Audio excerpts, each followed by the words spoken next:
আসলে কেউ কখনো কাউকে ভুলে যায় না। প্রয়োজন ফুরিয়ে গেলে শুধু যোগাযোগ বন্ধ করে দেয়। মানুষ চাইলে সব কিছু ছাড়তে পারে, শুধু একটা জিনিস ছাড়া, আর সেটা হলো মায়া। অন্যায় অনেকেই করে, কিন্তু ক্ষমা সবাই চায় না। আর যারা অন্যায় না করেও ক্ষমা চায়, সময় থাকতে তাদের কেউ বোঝে না। যে সম্পর্ক শেষ হয়েও শেষ হয় না, সেই সম্পর্কটা আসলে বেঁচে থাকতে চায়।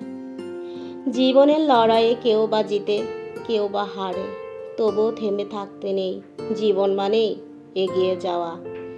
দুঃখ পেলে থামতে নেই। খারাপ সময়ের মধ্য দিয়েই ভালো সময়ে দেখা মিলে।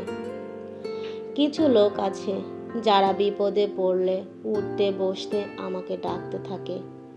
তারপর যখন আমি বিপদ দূর করে দেই, তাদের ভাবখানা এমন হয় যেন সে বিপদে পড়ে সে আমাকে ডাকেইনি। সূরা ইউনূস আয়াত 12। দুনিয়াতে মানুষকে খুশি রাখাটা অনেক কঠিন, আর খুশি ধরে রাখাটা আরো কষ্টের।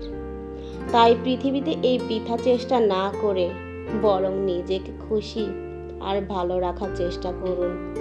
সেটাই আপনার জন্য ভালো থাকার কারণ হবে। সময়কে মনে রাখুন, কোন সময়ে কোন মানুষ কী রকম আচরণ করেছিল, বিপদে কারা এসে পাশে দাঁড়িয়েছিল।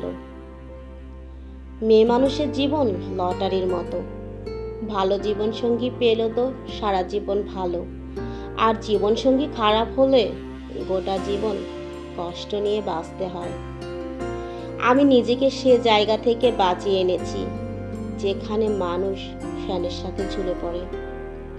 সুখের ভাগিদার অনেক হলেও কষ্টগুলো খুবই একান্ত।